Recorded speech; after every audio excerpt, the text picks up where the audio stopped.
Nous allons lire 2 portions de la Bible aujourd'hui et la raison pour laquelle nous allons faire cela, c'est à cause du sujet que je m'en vais développer.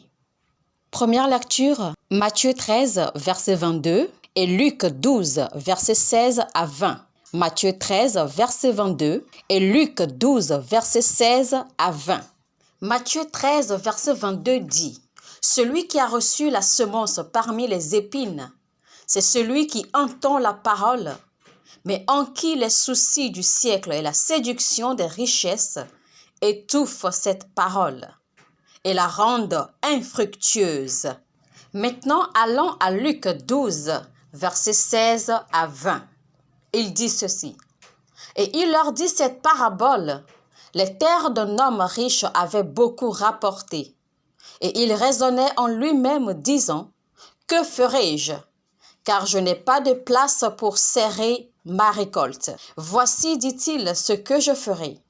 J'abattrai mes greniers, j'en bâtirai de plus grands, j'y amasserai toute ma récolte et tous mes biens.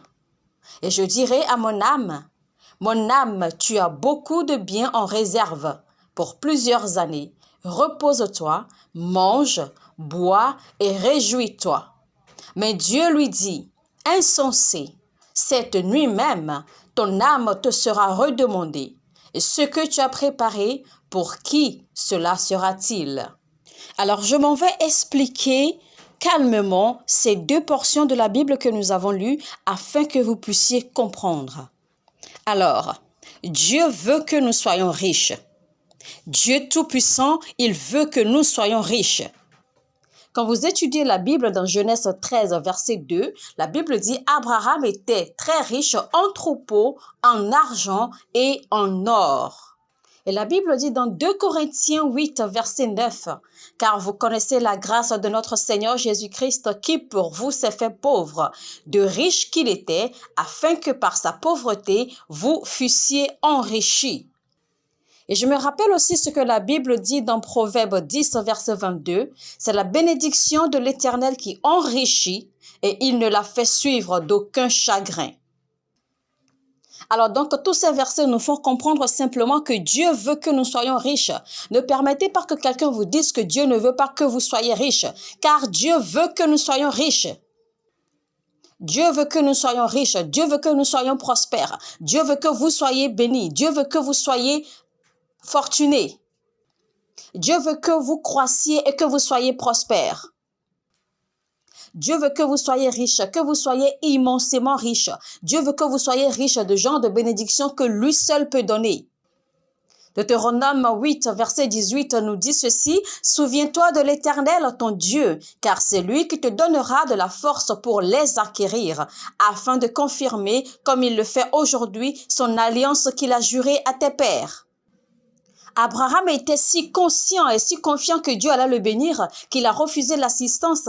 Dans Genèse 14, verset 23, il a dit « Je ne prendrai rien de tout ce qui est à toi, même pas un fil, ni même un cordon de soulier, afin que tu ne dises pas « J'ai enrichi Abraham, rien pour moi. » Alors, Abraham essayait simplement d'expliquer ceci. « Garde ta paix, ne m'aide pas, ne m'assiste pas, car je ne voudrais pas que tu prennes gloire de ma richesse. » Alors que Abraham, dans le temps, il n'était même pas riche quand il disait ceci. Mais ce qu'il disait, c'est que il était tellement conscient que Dieu allait le bénir. Il a dit, je sais qui je suis, je sais où je vais, je connais les promesses de Dieu, l'alliance de Dieu pour ma vie. Je sais ce que Dieu a écrit sur moi. Alors ne m'assiste pas, car je ne veux pas que tu prennes gloire de ma richesse parce que je sais que je serai tellement riche.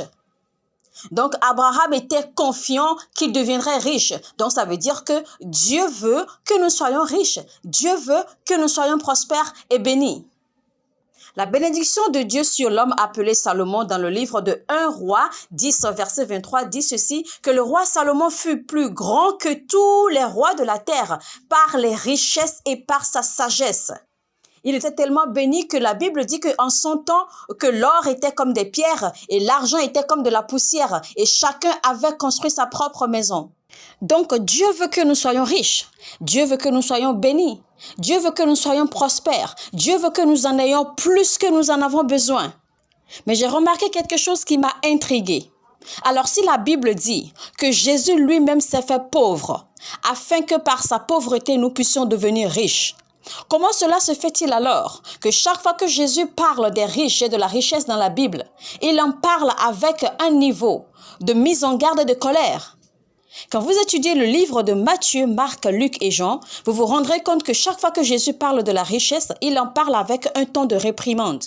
Et la façon dont il parle des riches et de la richesse, on se demande si cet homme est la richesse ou non. Ce qu'il dit, d'accord, regardez un peu ce qu'il dit à un homme riche dans la Bible. Il lui a dit, va vendre tout ce que tu as et suis-moi. Mais le monsieur ne pouvait pas car le monsieur était extrêmement riche. La Bible dit que le monsieur était immensément riche. Donc le monsieur était tellement riche qu'il ne savait pas par où commencer, par quoi commencer à vendre. La Bible dit de cet homme qu'il était immensément riche. Alors parfois je suis confus quand je vois la façon dont Jésus parle des riches dans la Bible. Il a dit dans Marc 10, 25 et dans Matthieu 19, 24, je vous le dis encore, il est plus facile à un chameau de passer par le trou d'une aiguille qu'à un riche d'entrer dans le royaume de Dieu. Alors qu'est-ce que les riches ont fait à Jésus?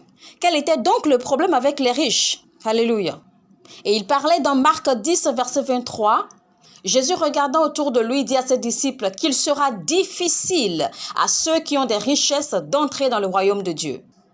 La façon dont Jésus parle des riches, la façon dont il parle de la prospérité, mais voilà que la même Bible nous dit que Jésus était pauvre pour que par sa pauvreté, nous puissions devenir riches.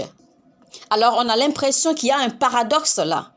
Car d'un autre côté, Dieu veut que nous soyons riches, mais de l'autre côté, Jésus parle mal des riches. La Bible dit que la séduction des richesses étouffe. En fait, quand vous allez étudier l'histoire de Lazare et de l'homme riche dans Luc 16, vous vous rendrez compte que la Bible dit que l'homme riche mourut et se retrouva en enfer. Cela n'a-t-il pas l'air d'une condamnation pour les riches? Alors donc, je me pose la question, quel est le problème alors avec les riches et Jésus? Et que chaque fois qu'il parle de la pauvreté, il étend la pauvreté, mais chaque fois qu'il parle de la richesse, il réduit la richesse. Bénis soient les pauvres en esprit. Ne méprisez pas les pauvres. Celui qui aide un pauvre prête à l'Éternel. Alors donc on se demande, Dieu est-il pour les pauvres ou est-il pour les riches? Alors chaque fois que j'étudie et que je me rends compte que la pauvreté est étendue et la richesse est diminuée, parfois dans mon cœur je pose la question à Dieu, mais es-tu contre la richesse? Et le Saint-Esprit m'a fait comprendre que le problème que nous avons en réalité, ce n'est pas que Dieu ait les richesses.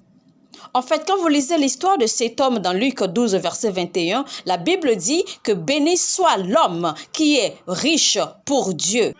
Ça veut dire qu'il y a une richesse pour Dieu et il y a une richesse pour les hommes. Donc, vous n'êtes pas juste riche pour vous-même, mais vous êtes riche pour Dieu. Alors, qu'est-ce que Dieu essaie de dire ainsi? Ça veut dire qu'il y a une sorte de richesse que Dieu accepte, une richesse qui est pour lui.